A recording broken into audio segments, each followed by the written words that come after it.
Welcome to episode 49 of the Greeting Moshiach podcast. I'm your host, Simcha Fish, along with me, my co-host, Levi Polachenko.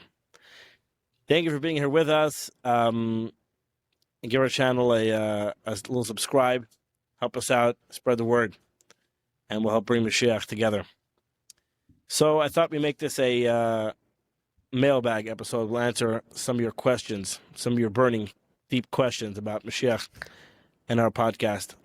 So keep them coming. If you have any questions about Mashiach in general, and particularly the topic we discuss here in our podcast about the Rebbe being Mashiach, etc., and Greeting Moshiach, please send them our way. We welcome them. So let's jump right in. Levi, what do you have for us? All right, so we got our first question. Baruch Hashem, thank you very much. So here's the question. Can't you explain the Rebbe's words, Yemos HaMoshiach in was gefinst it's there? By the way, where is it from? We'll talk about that in a second. The Gemara says the last 2,000 years of Yemos HaMoshiach. Also, what's with the Rebbe's writing that there is no need to find who's Mashiach? So there's two questions. Question number one. Can't you explain when the Rebbe says that we're in Yemos HaMoshiach, the famous Yitas Kislev, when the Rebbe says that we're the days of Mashiach that we find ourselves now, can't you explain that, like the Gemara says that he separates the sixth millennium, and he splits it up into three. There's Beis Alafim Tayu, Beis Alafim Teira, and Beis Alafim Yemos HaMoshiach. Can't you explain that when the Rebbe says the days of Mashiach that we find now as those 2,000 years? Number one. And the second question is, what's with the Rebbe writing that there's no need to find who's Mashiach? Just to give a little context to that question, there's a famous answer that came out after Chav Zayin HaDor where the Rebbe says that there's no mitzvah to find out who Mashiach is, to look for Mashiach, but there is a mitzvah, asay deraisa, to v'ahavta l'recha kamecha, to love your fellow Jew. So that's the question, number two. All right. So the first question, so when the Rebbe says we're in Yemos HaMoshiach, that's a phrase, to my knowledge, the Rebbe has uttered once, exactly one time. Certainly that's edited, so that I know of. That's not something, it was not a constant refrain, it was not something that the Rebbe spoke about ever at all. So if the Rebbe mentions something only once, and in the middle of Tafshin Beis, I think that warrants some looking at, and not just brushing it off as some excuse. Yeah, the Gemara says this is the era of the Gemara says what's meant to be. It's meant to be the era of Yemos HaMoshiach. This is meant to be the time of Yemos HaMoshiach. But unfortunately, we've spent the majority of it not in Yemos HaMoshiach. That just is unfortunately the reality. And the Rebbe is saying now a chiddush. The Rebbe says that we are actually Yemos HaMoshiach, Yemos HaMoshiach, the days of Mashiach in which we find ourselves now. So what that means, and I understand that, just to clarify what I understand the explanation of that to be,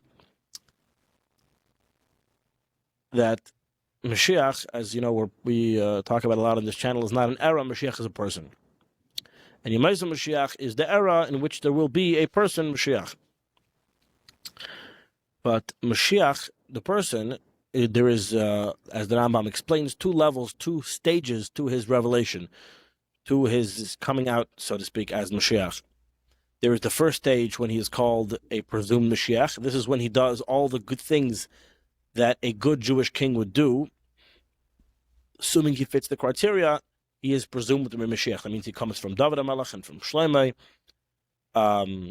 He knows the whole Torah, follows its ways. He compels all the rest of the Jewish people to follow Torah and fix its breakages, to fix its fixing, his things that need fixing, and he fights the wars of Hashem. Such an individual is considered to be presumed to be Mashiach. And then there is the next stage. If he's actually successful in winning the wars and he's successful doing all those things, he makes all the Jews to follow Torah mitzvahs, and then he actually goes and builds the Beis HaMikdash, and then he gathers all the Jewish people into into Eretz Yisrael, just keep with Goliath, then he is certainly Mashiach. So in both of these stages, there's somebody who is on the stage doing things in his capacity as Melech HaMoshiach. So as soon as there's somebody who can already be called B'chaskas Mashiach, you can already say that we're in Yemos HaMoshiach. We're in the era when there's Mashiach. It's just that we obviously want it to be the full revelation of Mashiach, and then it's Yemos HaMoshiach, the way Mashiach is already in the Geulah times, and the way it's already fully revealed, but both stages can be called Yemos HaMoshiach, and the Rebbe makes this clear in the Sikha of Chayestar, Tafshin Beis, where the Rebbe delineates these two stages in Yemos HaMoshiach, and the Rebbe says that what we really want is the second stage. But to be sure, the Rebbe considered both stages to be called Yemos HaMoshiach. So you look at the era, you look at the time period when the Rebbe is saying this, Yutas Kislev, Tafshin Beis, where there's this whole Mashiach fervor, and the Rebbe was talking, everyone's talking, the Rebbe's talking about Mashiach is revealed, and he's here, he's taking us out of Geulah, and we have a new avodah of greeting Mashiach, and then the Rebbe says, we're in Yemos HaMoshiach, it takes on an entirely new meaning. You look at the context, it all fits together. Oh, so what are we talking about? The Rebbe just said a few weeks before that there's the stage of Mashiach where the Mashiach's already here, he's taking us out of Geulah. Or you look at the Sikha of Shemais, I believe, and the Rebbe says there that Yehidatzen, it should be Hashem's will, as Levi, you remember the lashon that oh, there it is. As I'm cutting out a few words there, just but the Rebbe says there that after we already have somebody who's b'cheskas Mashiach, through this that he should very soon become Mashiach b'vader through fulfilling the criteria of the Rambam. I mean, the Rebbe is saying that there is indeed, in fact, already somebody who's b'chaskas Mashiach. We're asking that he should be Mashiach b'vader. This is something we didn't have before. The Rebbe never spoke these things before. The Rebbe, as a matter of fact, made it clear previously in the decades prior that there was actually nobody who fit the criteria. There was nobody who fit the bill that he's already b'chaskas Mashiach. For whatever reason that I'm not getting into the particulars here, that was something that previously in his Nasi, the Rebbe made clear does not exist, and only now in Tafshin and Beis, the Rebbe began to say, no, there actually is somebody now who's fitting the bill that he's b'chaskas Mashiach from the halachic thing for what the Rambam says. And then the Rebbe says, we're in Yemos HaMoshiach, this comes together that this is not the regular Yemos HaMoshiach that we're talking about of the 2,000 years in general. No, this is a particular thing we're talking about now. This is not something you can brush away or just brush off. It's part of a bigger picture of what's going on in these years. And it's important that we realize that. So often you can take individual things and kind of say, oh, this was a one-off thing, and try to ignore the general vibe going on and just kind of continue doing regulatory mitzvahs and Chassidus.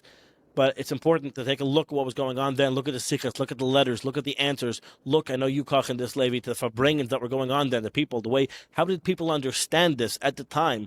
What was the vibe? What was the vibe then? What was the understanding of the people? Yeah, it's very interesting because, like, there are. I was talking to someone and telling them about the amazing things that the Rebbe says in Nun Beis, and in Aleph, and they're like, "What do you mean? The Rebbe said in Tafshin Chaf, if you look over here in this specific farbringen, the Rebbe says basically the exact same thing," and I looked back at that, and Taka, the Rebbe says some amazing statements throughout the Nasios, but what differs? What makes the statements that the Rebbe says in Aleph and Beis different than all the other statements that have to do with Mashiach, the entire Nasios, from Tafshin Yud Aleph, Tafshin Yud, even through Tafshin Nun. If you look at all those times where the Rebbe says previously about these amazing statements throughout the Nasios, the difference is that in Aleph and Beis there was a clear shift. The Rebbe made a clear shift in the times that we're in. Meaning, once the Rebbe started speaking about Shana Melech HaMoshiach Nigla, that the year that Mashiach is going to be revealed, and started speaking about the things that were happening in the world, the Rebbe wasn't just saying, oh, let's kach in Mashiach. The Rebbe was saying that the world is changing. If you look at what's happening in the world changed. We are living in a different world, in a different reality than it was in Tafshin Chaf, in Tafshin Lameds, and in Tafshin Mems. It's a different reality. The energy that is in the world is completely different. And we're not the ones that are pointing to this. The Rebbe is the one that made a difference. The Rebbe is the one that made a distinction between everything that was happening before and now. It's like when as it relates to Mashiach. It's like when people have important conversations often or controversial conversations, they'll often say like, okay, but aside for that point, it's like if you're arguing about politics or what policy or morality, it's like, okay, but let's take God out of the religion out of the picture for a second. It's like, why should we do that? Like, wait, but God does exist. Can we please put it back in the picture? That's the whole thing. Like, why do we have to pretend like that the elephant in the room doesn't matter? Like, let's bring in the elephant, It's like, oh, the elephant here is that Tavshin Beis is not the same as Tavshin Chav and Tavshin Ches. Yes, things changed. Before he was not the Ches Moshiach, now he is. Before it was not the time to talk about the Era of Moshiach, now is the other time to talk about it. Yes, we've made progress. We've moved on. This is a good thing. Let's be happy about this. This is something to celebrate. We don't have to pretend like that didn't happen. It did happen. And this I think takes us to the second question of what's with the Rebbe writing that there's no need to find who's Mashiach. So about that, so first yeah. I heard recently, and this is perhaps most importantly, that this letter was actually from Tavshin and Beis. It's actually Ksav Yad, I think. It's actually from Tavshin and Beis, that it's actually not at all from the whole era. And if that's the case, then this whole thing is moot, because that fits right in. That this was at a time when it was the important thing in the mission to bring Mashiach was to spread Chassidus, like Abba Shem Tov said, when Mashiach told Abba Shem Tov, when you will spread the wellsprings of Chassidus, that will bring my revelation, that will bring to the revelation of Mashiach. So the important thing is to spread Chassidus, and if it's not yet the time, then you don't have the power and the ability to talk about the Rebbe Mashiach, and it's not important that it doesn't matter. So doing that will, if doing such a thing will, because people are not ready to hear it, will drive people away from learning Chassidus, and that's not the right thing to do. That's the opposite of the right thing to do. But then it becomes, after we've completed the job of what's necessary, we've spread enough Chassidus that we've earned Mashiach's revelation, and then Mashiach becomes actually revealed to the world somewhat, and now it's time to greet him, then that's the whole mission now, is you have to greet him. So that's firstly, I heard that recently. Again, I don't know how I could possibly verify this myself, but that's what I heard. If you know more about this, you can let us know.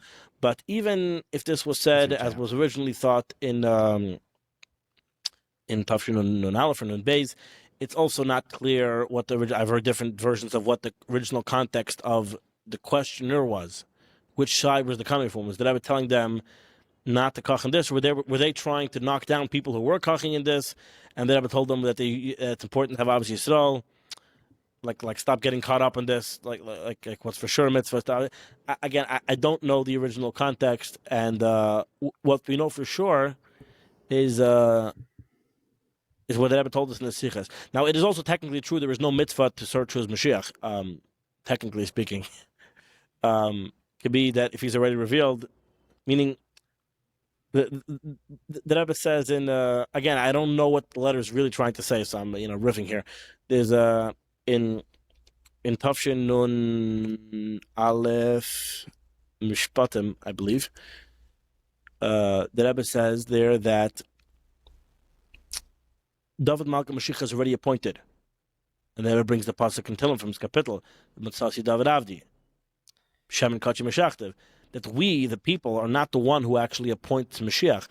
We don't get to choose who Mashiach is, because we decide that we like this guy or that guy, he should be Mashiach. It's not actually up to us. It's Hashem who chooses Mashiach, and he says that he already chose him. It's from the sign of David. Hashem chose Mashiach. It says in Tehillim already. The Rebbe says, though, it's our job to, as the people, to connect to the king. It's our job. It's Dafna Zan Kabbalas Malchusa Yedei Ha'am, the Rebbe says. It has to be the people receiving and accepting and connecting with Mashiach. That's our job. Yes, there's no mitzvah to search and find out, and you're going to be the one to figure out Mashiach. But when he's already revealed, once you know who Hashem chose, which we do by looking at the Rebbe's Sichas, we know who the Rebbe chose, who Hashem chose. He chose the Rebbe to be Mashiach. The Nasi HaDor is the Mashiach Shebo. This is the last day of Geulah. We know who Mashiach is. At that point, it's our job, the Rebbe tells us, to greet Mashiach. So people get caught up, on not ad hominem attacks. I don't know what the correct term is, but they get caught in one particular straw man or something. They get caught on particular aspects of a thing. Say, didn't the Rebbe say this letter? if it's true that we need to greet Mashiach, and it's also true that Rebbe is Mashiach, then that's really all that you need to know. All that you need to know.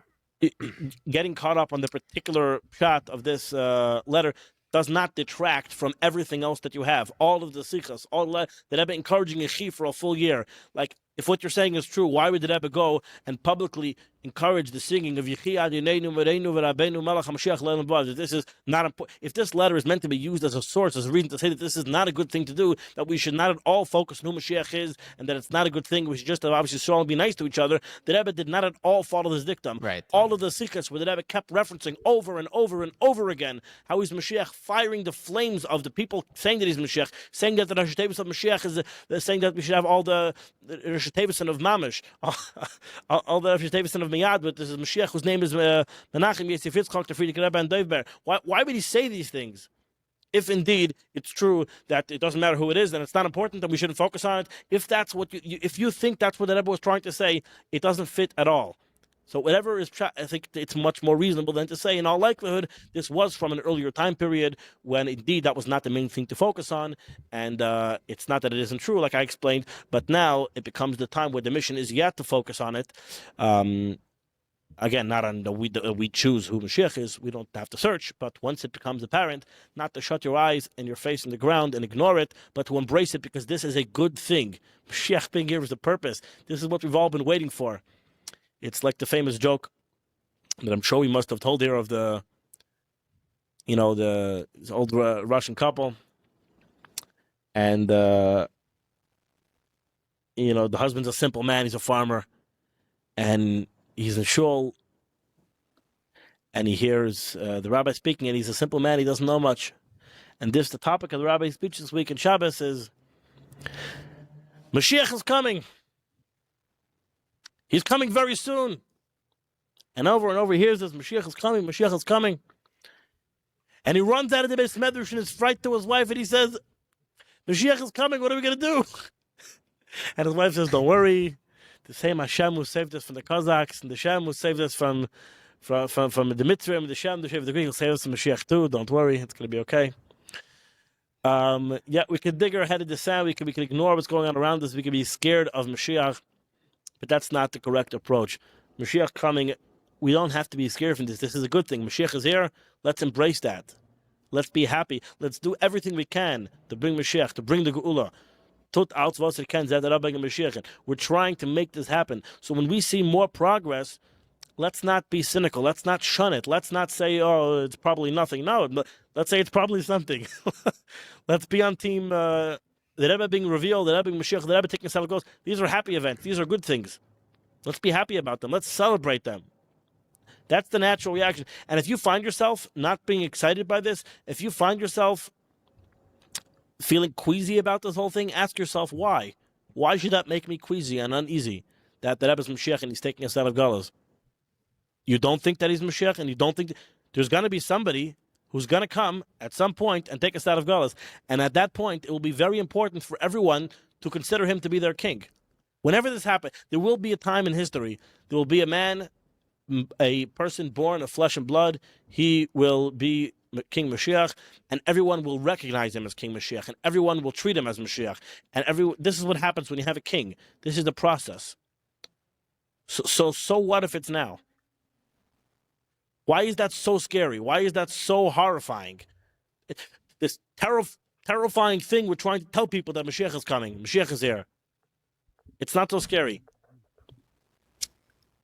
It's pleasant, actually. And nice. and it would be very, very geschmack and very nice if people that are listening to this, if you're listening right now, if you can put in the comments, what do you think? What is it? There are different types of people that listen to this podcast.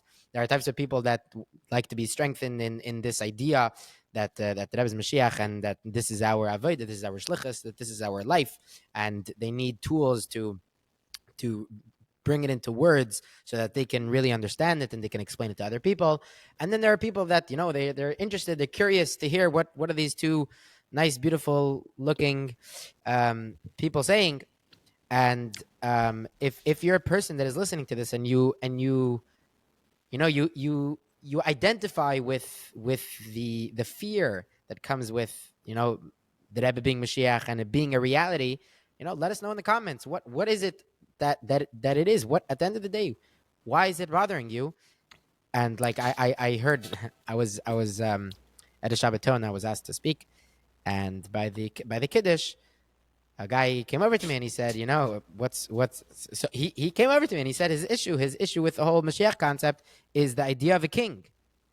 That first of all, the idea of a king is very foreign. Number one, sadly, in our days, you don't have kings, or do we?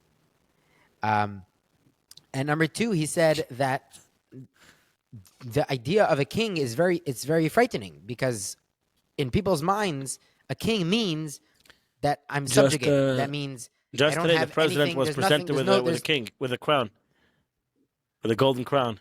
No? Yeah, with a golden crown. Yeah, that happened. In happened Korea, today. in Japan, somewhere, I don't know, Japan. somewhere in the East. Big golden crown. But so he was saying that the idea of a king is very scary. I don't want a king. I want my own autonomy. I want this and that and the other. And I think the No Kings protest, I think, would have been a great opportunity for Chabad, and in general, anybody that wants people to be more comfortable with the concept, to explain to people what it is to be a king, and the difference between a king and a dictator, and a difference between a king and an aristocrat. That there's a difference. A king is someone who was, I think there was a person, a pundit, that was explaining how, I would be okay with Trump being my king. Why? Because I love him. Because I think he's doing amazing things. And I posted Rabbi Wolf had a share, and about this idea of a king and King Moshiach, Melech HaMoshiach, and I made a clip of it called "The Appeal of Kingship," and he's basically explaining what's this whole idea of a king. And he's explaining that the whole idea of a king is that you love him so much and you care about him so much and you really, really want, and you see his greatness and you see how he has a broader vision than what I can see. And what you do is you accept upon yourself this person as the authority over your life, because, first of all, because you love him and respect him. And second of all, because you know that this person, correct. And that's, in general, Kabbalah's Hamalchus is you have to accept it. And this is what I've been talking to people. Oh, why do people need to be Makabel Pnei Mashiach Tzidkenu? Why does that mean? To be fair, we don't want Trump as our king. We want the Rebbe as our king, just for the record. Correct. We want, correct. This is a mushal. This is an example. Disclaimer, yeah. Exactly. But I was explaining to that person, because a king is someone that is accepted by the nation. A person cannot walk into a room and say, "Oh, I have authority over you," unless, and if he does, he's not a king. He's a dictator. He's a fascist. He's a authoritarian. He's all of these other names. I'm pretty sure the word fascist has lost any and all meaning a long time ago. But yeah. Right. Whatever it is. The point is that that's not a king. A king is someone who is accepted by the people. And this is why I believe the idea of Kabbalah's Pnei Mashiach Tzidkenu is so important, and I believe that it means that people have to accept the Rebbe as their king, have to accept Mashiach as their king, in order that they could be redeemed, they could be taken out of Geulah. Because Mashiach can't just take random people out of Geulah. Mashiach has to take. Well, he will eventually take out every single Jew. Over. He will. Right, because every Jew will accept Mashiach as king. Or at some point, I don't know. At some point, there will be a quotient of enough people who did enough Kabbalah's Pnei Mashiach Tzidkenu. Just like there was enough people who did mitzvahs that we earned the Geulah. There will be enough people who have done this new avodah of Kabbalah's Pnei Mashiach Tzidkenu that the entire Jewish people as a whole have earned it, so to speak, I think. And the Mashiach will take everyone out of Geulah. I don't know if we're waiting for every single person to realize we might be here a while. And hopefully it'll be much sooner than that. Okay, let's move on to our next question. So let's do the next question. All right. Next mailbag. Next person. Shalom Uvracha. I heard your last podcast. This is actually going a while back, approximately a year ago. I would like to ask you, do you believe that the Rebbe was the first tzaddik in history to have been appointed to be the Mashiach? Let's answer that firstly. In Yes. your own words, in your own words, the Nasi HaDor is the Mashiach Shebedar, so clearly there have been many others. No, those were potential people who could have been Mashiach at some point. If that generation would have been deserving, they would have then been appointed. But nobody was actually ever appointed until the Rebbe. Right. So he says over here, and of course, every door and every day has been shaykh to the base of Mikta, to the base to Bias Mashiach. Right. This is one of the Yud Gimel Ikrim. We believe that every single day Mashiach can come. So there's always been someone who is prepared in Hashemayim for this Avodah, long before the Rebbe was brought into the world. So I think this is very, very a misconception that the way it works is not that there's a person that is Mashiach and he's waiting every single day to basically get the green light.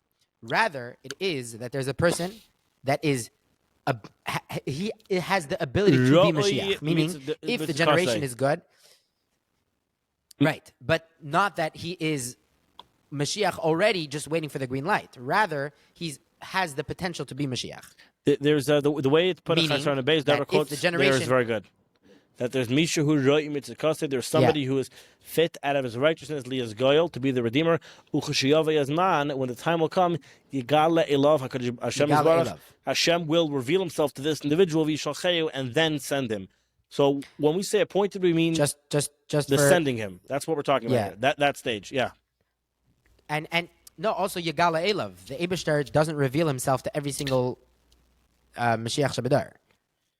Right. Every single meaning every generation has a person Sheuroi Lios Mashiach, but he is not every single generation has the revelation from Hashem. Oh, by the way, if the generation is good, then you'll be that guy.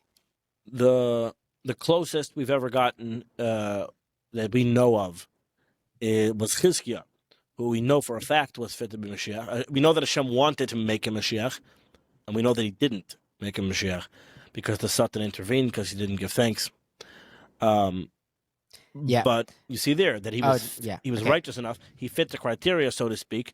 But in fact, Hashem never actually appointed him Mashiach. He didn't reveal himself to him and then appointed. He never appointed. Right. Yeah. Okay. So this is just a conception. I ask you, why did the Rebbe need to be appointed? Yeah. All right. Let's keep going. Moving on. Why did the Rebbe need to be appointed if there were tzaddikim for thousands of years before him? Maybe one of them will have Tchias HaMesim and serve as the Goyal. Okay, so this question, that's a fair question, right? Once you say that, the Rebbe can be Mashiach after Geulah Tammuz, once you go down, however you want to understand Pshat, once you go down that rabbit hole, why should the Rebbe be Mashiach? And first of all, the answer is just because he is. And the Rebbe told us that Mashiach did reveal himself to him, and he did send him, and that's just what happened. Meaning he's already been appointed, right? That follows from the previous concept. If you don't understand the difference between being appointed and being fit to be Mashiach, then that could lead you to have this question. Once you understand that only one person is ever appointed, then it's only that person. As to why Dafka the Rebbe, why specifically is the Rebbe the one to be Mashiach? So in every generation, there is the Nasi HaDor is the Mashiach Shebedar, right? He's the one, whoever is the Nasi, the leader of that generation, he's the one fitting to be Mashiach in that generation. And because the Rebbe told us that this is the last generation of Geulah, that means he will be the Nasi HaDor, he will be the leader of this last generation until the end. So because the Rebbe still remains the Nasi, he also remains the one who's the Mashiach of that generation. And that goes until he takes us out of Geulah. So, right, it was never going to be somebody from a previous generation. It was always going to be somebody from the generation leaving Geulah. It's not going to be somebody from a previous generation. It was the one who's the Nasi of the current generation. He's the one who Hashem sends. The question is, why is the Rebbe the Nasi of our generation? That's already a separate story, and that's the reality, and it's a strange and uncomfortable reality. But it's the one we unfortunately find ourselves in, and that's something that all Lubavitchers agree on across the board. All Lubavitchers will tell you that the Rebbe is the right now Nasi HaDor. It's just that for some reason most Lubavitchers are uncomfortable sharing the obvious outcome of that he's also therefore still the Mashiach of a generation. But there you go. All right, let's go weiter. All right. So the next part of the next part is what makes you sure that his setup is different than the other tzaddikai adoros. So this is my answer to His setup. What does that mean? to the previous question. So it's like a part two of the previous question of the why the Rebbe over the other tzaddikai adoros if we're relying on Tchias Mason and all that. So this is my answer. My answer is that if you look through all the tzaddikai adoros, every single one, even Moshe Rabbeinu, even Avram Avinu, every single one of them, none of them have come close to the influence, to the I wouldn't say the tzidkus, but definitely the things that the Rebbe has accomplished, and we're going there because why not? Well, you have being Mashiach doesn't have to only do with tzidkos. It has to do with the criteria that Rambam lays out. I'm saying, yeah, right. I'm saying, not right. I was going further than tzidkos, but I'm saying the accomplishments that the Rebbe has accomplished, meaning if we're just going on paper, right? Everything that the Rebbe has done, compared to all of the other tzaddikai adoros, the Rebbe is the one that is the most roi, most fitting to be Mashiach. Meaning, even if Chas v'Shalom, Rahman al-Islam, we're dealing with a case where everything's equal. Right now, the Eibusher is sitting there, and he's like, okay, it's time to bring Mashiach. I haven't chosen anybody yet. Who should we choose? From all the tzaddikim and all the generations, all the leaders? From all the tzaddikai adoros. Every single one, there is no one that has reached the So this is you saying in the realm of Yaakov Kol Yisrael Leilach Ba, that he has sought to fix the breach. Everything, every single part. No, I mean there's been a lot of people who have been tzaddikim who followed in the ways of David and Shlomo, who know the whole Torah. I think a lot of people who did that. Meaning that right, so that puts them on the same bar. But there's the people. What's unique is the fighting the wars of Hashem and the Yaakov Kol Yisrael Leilach Ba Chazik B'Tka. Right. What made the Rebbe above and beyond everybody and else? And also, you have to be a melech. You need to be a and the way the Rebbe doesn't understand, you have to be a literal king because there's no kings now. But you have to be somebody who's you can't be a random guy that nobody knows of. You need to. It's funny. I don't know if this is relevant if we're going to keep it in, but I asked Rabbi Wolf about the Yanuka. And yeah, he said he's probably a high neshama and stuff like that. And he says his only problem is that people think that he's Mashiach. I know nothing about the Yanuka. What's for the problem? Whatever. And what's the problem with the Yanuka being Mashiach, besides for the obvious issue that Mashiach is already appointed and all that stuff?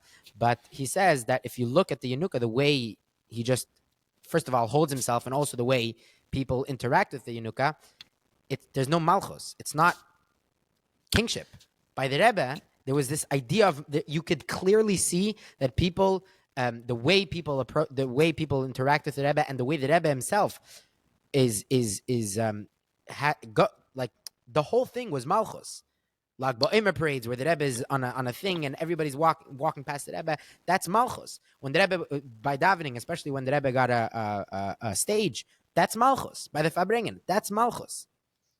Everything of the Rebbe was malchus. The Rebbe the malchus. So that's like correct. He was Meshich in the Geulah.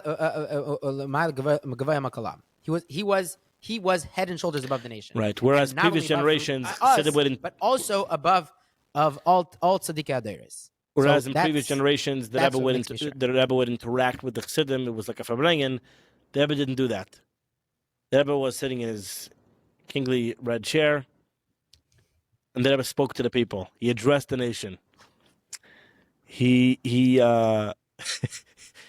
didn't take questions or comments during the Fabrengen. You could write to the Rebbe, and the Rebbe would respond. People wanted the Rebbe to write about the Rashi Zichas, and the Rebbe would answer. But the Rebbe sat and he addressed the nation. That was the Fabrengen. That was the fun. And as the years went later, in the beginning there was somewhat of interaction. As the years went later, it became more and more malchus, more and more removed, more and more reimos. Until if you look at the sikhs of, in Tafshin and Beis, the Rebbe is like mamish already, like very holy and like, so to speak, even more removed from the people in a sense, in a way of being above the people, like Mamish, like he's talking from wherever but he in is an on exalted way, meaning not exalted, not in like aloof. and the but Chassidim are exalted. trying to look up and grasp some of it, but and then I think the ultimate malchus, people don't like to hear this, but I think it's true, was when the Rebbe sat on his porch in Tavshin and Gimel. The Rebbe sat on the porch, Not saying anything, just and all the Chassidim saying there, they said, "Long live the king." Literally, long live our master teacher Rebbe King Moshiach, forever. And the Rebbe is just no words, nothing, just pure malchus energy, pure kingly energy of the people and his nation. And there was never a time when it was more strongly felt, this connection between the people and their king. Than Tavshin and Gimel. Yes, different people were there. You have different people tell you different stories and different realities and different about what was the vibe going on then. But certainly there was a lot of people who experienced it the way I'm describing. Wow. And certainly that's how the camp songs describe it. and look at the pictures. Look at the videos. That's the best. That's the best metric. There you go. No, but it tells you All it tells you this was not one person's thing. This was the vibe going on then. That's what it tells you. It's a piece of history. Piece of history. All right. So, not necessarily a question, but a comment that we'll think. Clearly, what's driving you is that you are afraid to say something that the Rebbe himself said. He wasn't matzliach in bringing the Geulah. He was matzliach at a lot of things, of course. He, like many other tzaddikim before him, were not zeicha. Who were not zeicha. Basically, didn't get there. Your backdrop here is all emotions based, not logic based. It hurts you as a chassid that he wasn't matzliach in this crucial effort. Okay, that's healthy. But when min dreit, und dreit wird min zidreit. At the end of the podcast, you stated that this is something you can say over to people. You're in an echo chamber. Your words and ideas don't sound right to anyone outside of Chabad, for sure. I can tell you as a person who, although not a chassid and not a misnagid, a person who was zoicha to meet the Rebbe several times in my youth, a person who has dedicated much efforts in learning Teres Chabad, a person who spoke at the local Yitzhak Kislev Fabringen, as a Rav of a shul that has 2 Chabad Bachim share divrei Torah in his shul. If this is Chabad, you definitely pushed me away. Kol tov.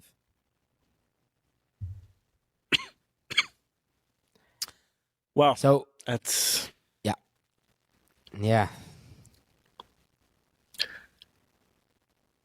So let's hear your thoughts. I think it's a bit of it's a big shame, obviously, and I'm not really very sorry. But it's a failure, I think, on the part of Lubavitch as a whole, that what we're saying is perceived as fringe and niche and crazy, and it isn't seemingly the goal of most people to present the type of Lubavitch that we're presenting.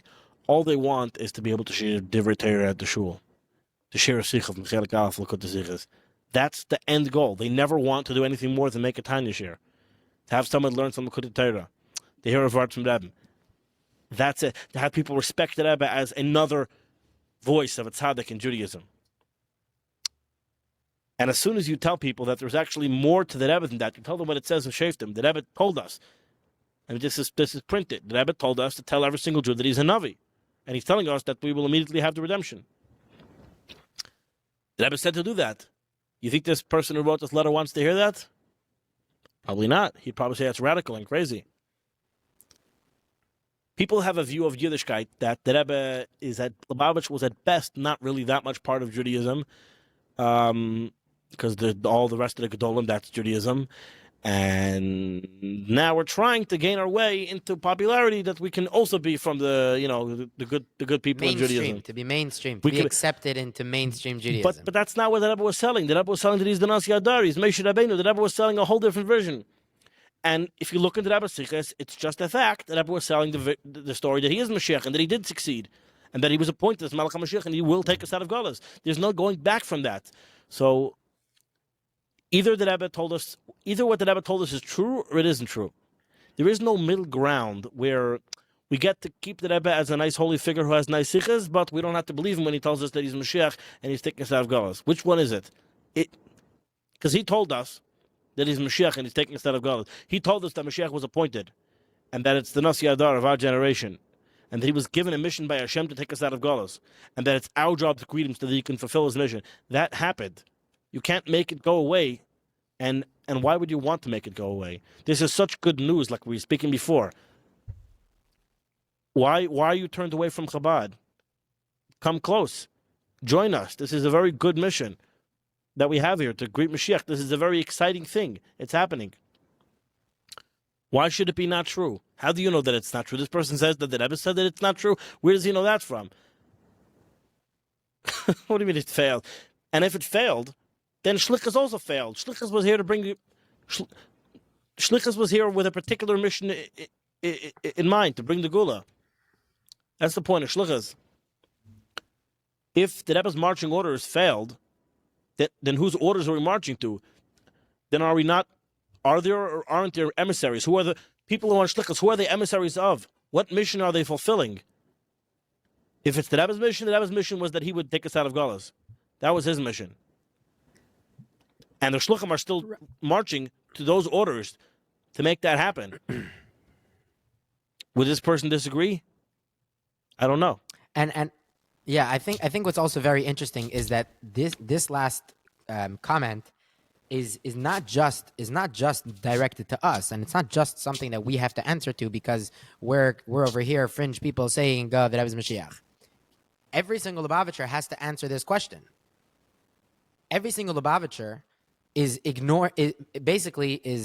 doing a very good job at like lahavdil of dollars in the previous administration when the spokesperson for the administration, the White House press secretary, was standing there and the reporters were asking questions on the president's. I believe her title is the world's worst, most untalented press secretary. Yeah, press secretary, whatever it is, but the press secretary would constantly, I wouldn't say did a very good job, but would always obfuscate and not answer the question and rely on the fact that, okay, there are people that like me, there are people in the press that like the president, correct, and they'll cover for me, and never had to address the real problem.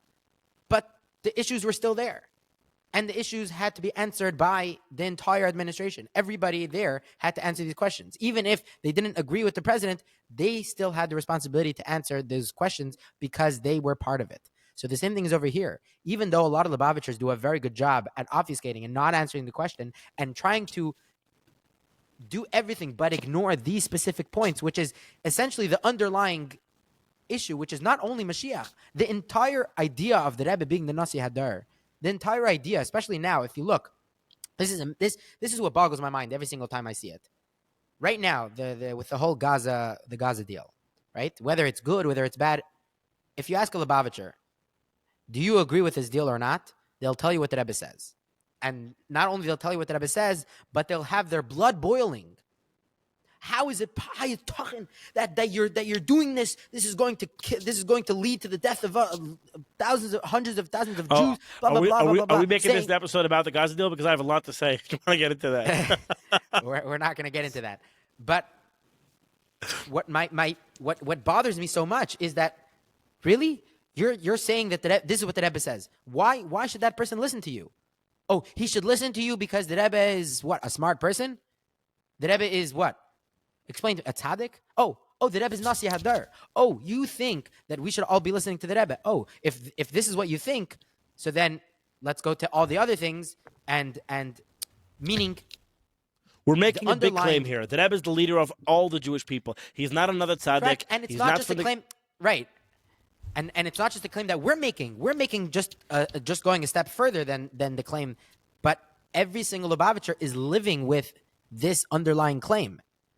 The reason why I'm a Lubavitcher, the reason why I'm on Shlichus, the reason why I am influencing other people is based on this underlying thing that the Rebbe is still Nasi HaDor, that the Rebbe is still the leader of the generation, and there's a reason why I'm here. I'm here to bring you what the Rebbe teaches. I'm here to bring you to the Rebbe. You're supposed to connect to the Rebbe, and sadly, and because this question is being so ignored. And we're doing such a lot of people are doing such a good job at dancing around it and walking on eggshells. I think there's a new generation of shluchim that are not working hard to bring the Rebbe to other people. They're actually just bringing Judaism to other people. And it's sadly, it's not about the Rebbe.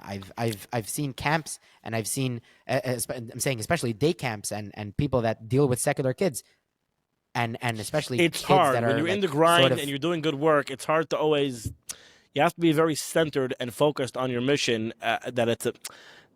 You have to keep recentering and yourself.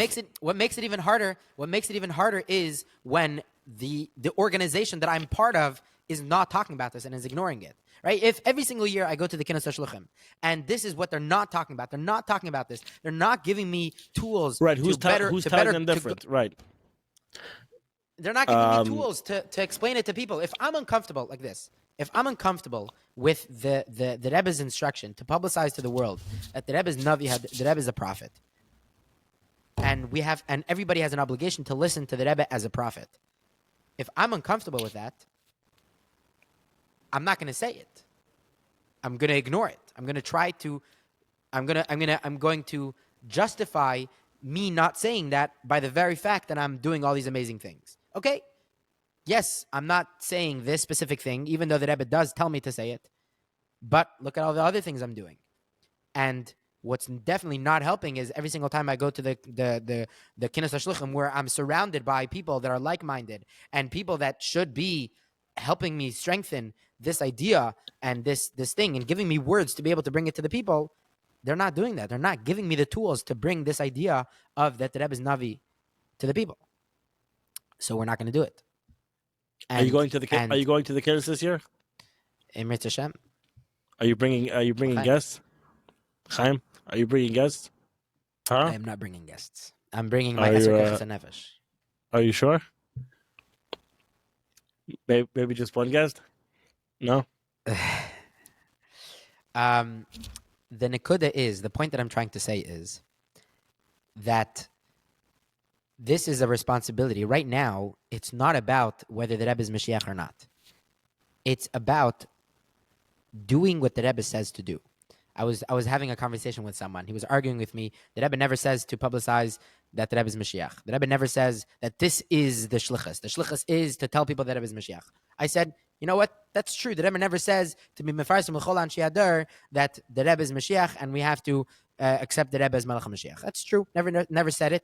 The Rebbe encouraged it. The Rebbe wrote positive responses to people that have done it. But it's true. The Rebbe never said clearly in those words to do it. So I said to the person, I said, are you looking for, meaning, if the Rebbe did say it, would you agree that that's what we have to do? So he said, yeah, if the Rebbe says it, then obviously the Rebbe is telling us to be mefarsim, to publicize, then obviously you should be publicizing. What? Yeah. I mean, like shluchim and chassidim, also chassidim, right? It's not, the Rebbe is not just talking to shluchim, the Rebbe is also talking to chassidim.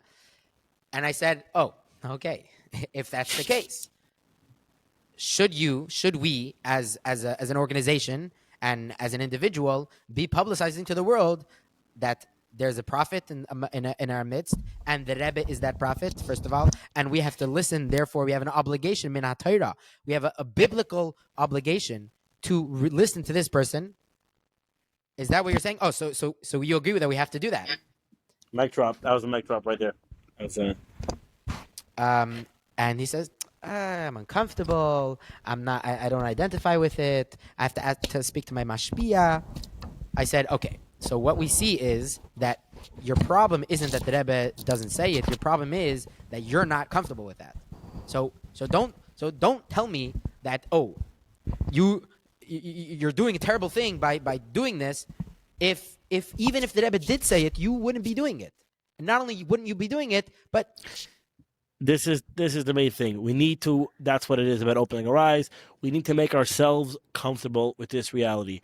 And we can all relate to it on some level or another. There's Geulah mentality. We're scared to go out of Geulah. We're scared to really embrace, to put all our eggs in this basket of Mashiach is coming, and the Rebbe's Mashiach. We're scared to go there. And that's our job. That's part of this mission of making ourselves open to it, making ourselves ready to do this. And you have to learn about it. You have to think about it. You have to contemplate this. Watch those videos of the Gimel if you haven't. That'll help. You may not like it, but get into it. You'll see. It's good stuff. Anyways, we should be very soon that everyone will accept Mashiach. And by the time it comes to Kinnis, we should already be celebrating together with the Rebbe HaMoshiach in Yerushalayim and HaKodesh very, very soon. Amen, we want amen. Mashiach now. And also very, very important, send us your questions, send us your comments, send us your concerns, levipolochenko@gmail.com. It will be linked or leave it over in the here comments. Leave it in the comments. Everything, please, please, please share with us what you think. Let's do this together. Let's bring Mashiach. Let's greet Mashiach. And click here, and here. Nothing will happen. Definitely subscribe, like, share, comment, all of the beautiful things. We want Mashiach now. ועד כדי כך המדב גולהוב מהדר עם זול מחי זין יחי המלך.